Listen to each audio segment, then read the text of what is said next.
Anyone who knows me well knows that I love to receive articles that people want me to review. So I just got a notice about an article that was published in May of 2025. It's called You Don't Need Agile by Greg Thomas. Now, I haven't read it. They asked me to do a blind read through. So I'm going to do a blind read through with you and give you my feedback or my comments on the article. So let's get started. When Agile was introduced many years ago, it gave software delivery an option to do things differently. From there, many offshoots have come from Agile that provide even more options for software delivery. Okay, let me read that one more time because I think I may have missed something. From there, many offshoots have come from Agile that provide even more options for software delivery. Okay, I guess it's just a repeat. No harm, no foul. Tools such as Jira or Azure DevOps provide templates for the delivery of Agile systems. But that is all they are, templates. Okay, let's stop there. I already see my first two red flags. So first, right out of the gate, Agile was introduced many years ago. Do you know how many?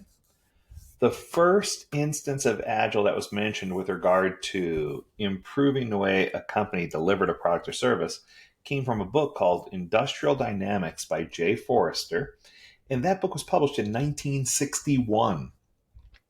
So when you say many years, it was absolutely many years ago. When you're focused on software delivery, that would have been the late 90s, early 2000s, that time frame. And the option to do things differently, it wasn't necessarily to do things differently. It was more or less to do things more effectively. And I think that's the piece that's missing there.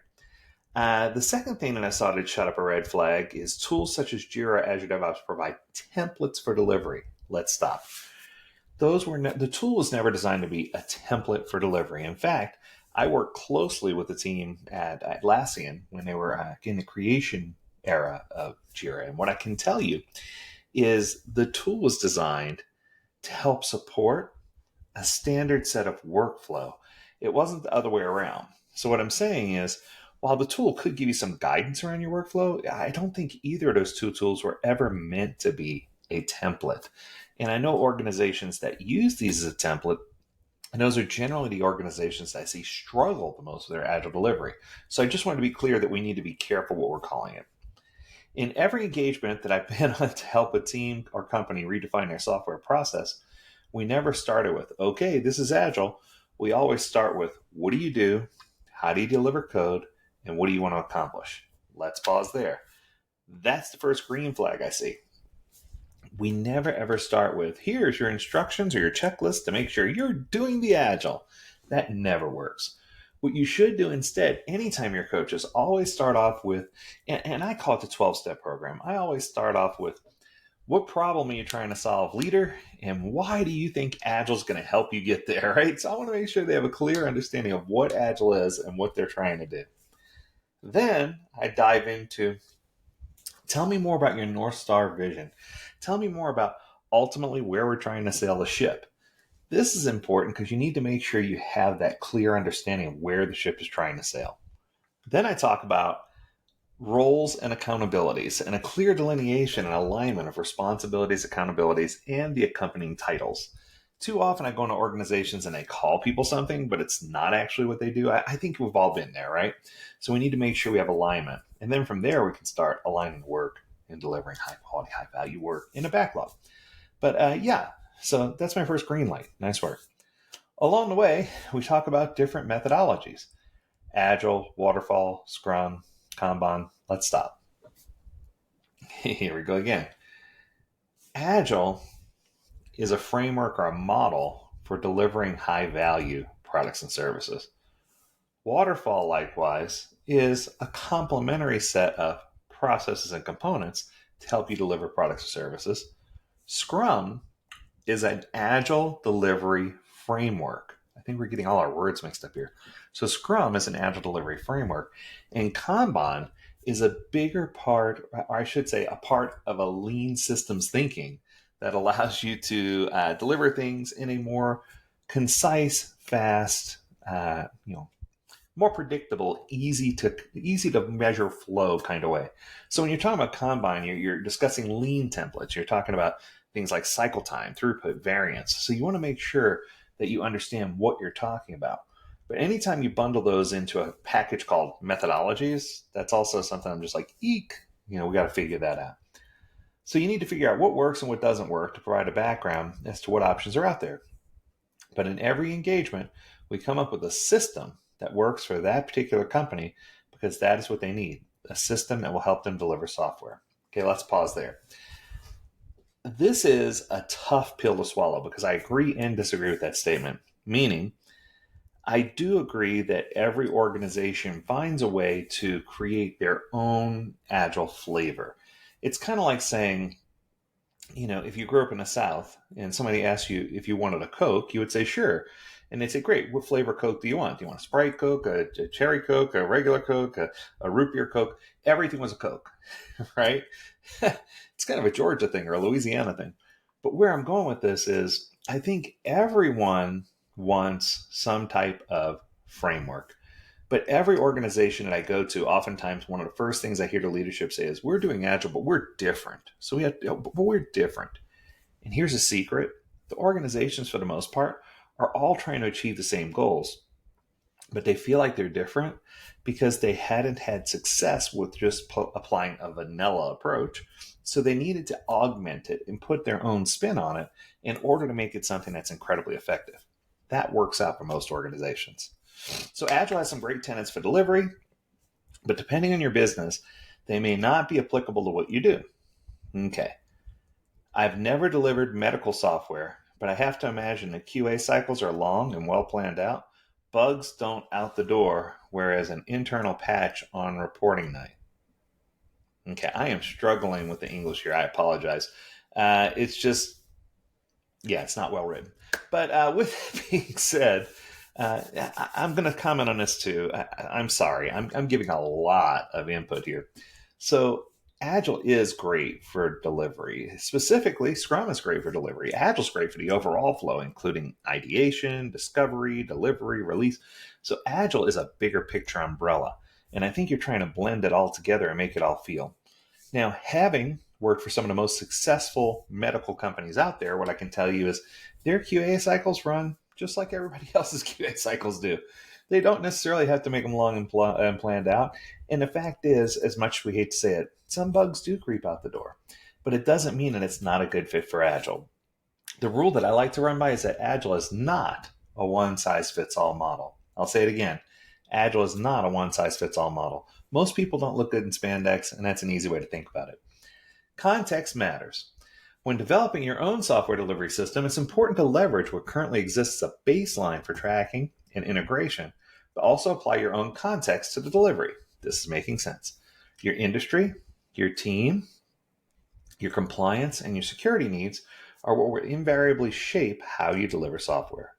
The world in which you're delivering software might not fit into Agile. You might be able to borrow a principle here or there, but other than that, it just doesn't work. If your stakeholders cannot turn around requirements in a span of 2 weeks, creating a 2-week sprint is going to cause some jarring and stressful results when people don't have time to write their code because the requirements have yet to exist. Let's pause. This is another screaming symptom. So a lot about Agile and a lot about being a strong Agile coach or a strong Agile instructor or writing about Agile is the understanding that you have to be able to identify symptoms. And once you identify the symptoms, you have to be able to root cause and figure out what caused it. In this case, everything that I just read was a symptom. And what I'm saying is this echoes exactly what the author is trying to say. And now I'm giving the author some street cred because this is echoing exactly what they're trying to say. This whole article so far, I could probably get a word count for how many times I see the word delivery, delivering, delivery, delivery. I mean, just in these 2 paragraphs, developing, delivery, tracking, delivery, industry, delivery. I'm just seeing delivering software, delivery, borrow principle, delivery, delivering. Okay, I think you get my gist. This person is looking at all these things through the lens of delivery. If you are that hyper-focused on output and not hyper-focused on outcome, you are going to get the exact results that are being displayed here. Because when you zoom in and only focus on delivery and you skip ideation, discovery. That means that you don't have any work prepared, causing the 2 week sprints to feel jarring, causing all these other things to happen.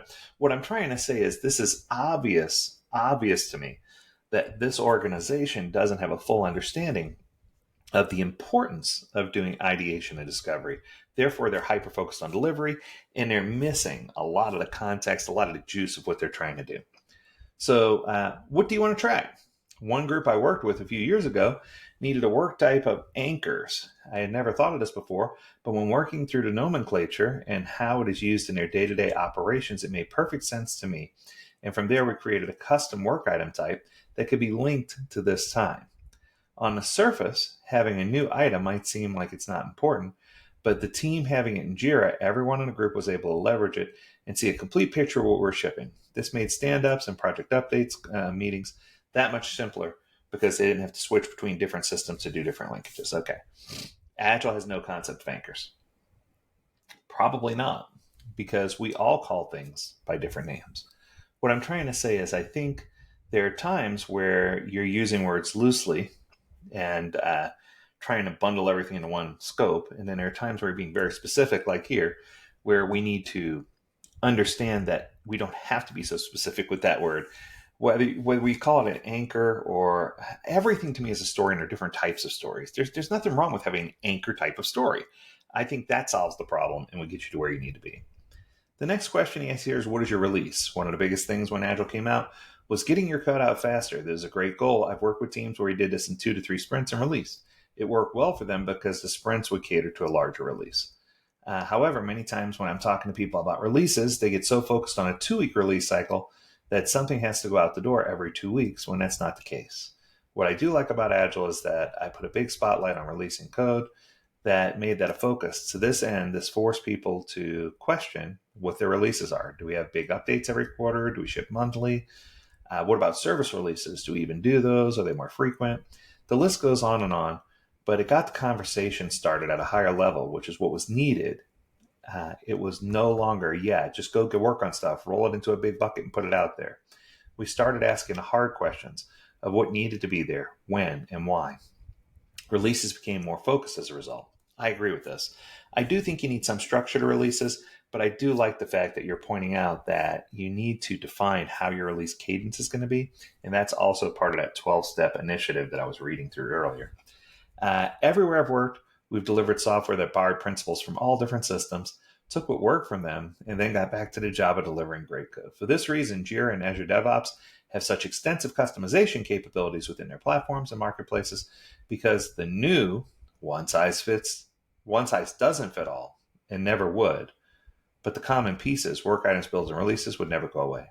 Don't get hung up on if you're doing Agile, get hung up on if you're delivering good code. A good message, and I understand where you're trying to go with this, but I think I would have said, track how you're behaving, focus on outcomes over outputs, isolate and figure out what nomenclature and terminology you're going to use, and work towards a common goal of delivering high-value products and services. If you do that, that's what's going to lead to success. That's going to do it. I hope that you enjoyed this episode. If you have a comment, reach out to us, learn more at AgileDad.com. We'd love to hear from you, and as always, we encourage you to stay healthy, stay well, and stay agile, my friends. Until next time, do take care. Bye now.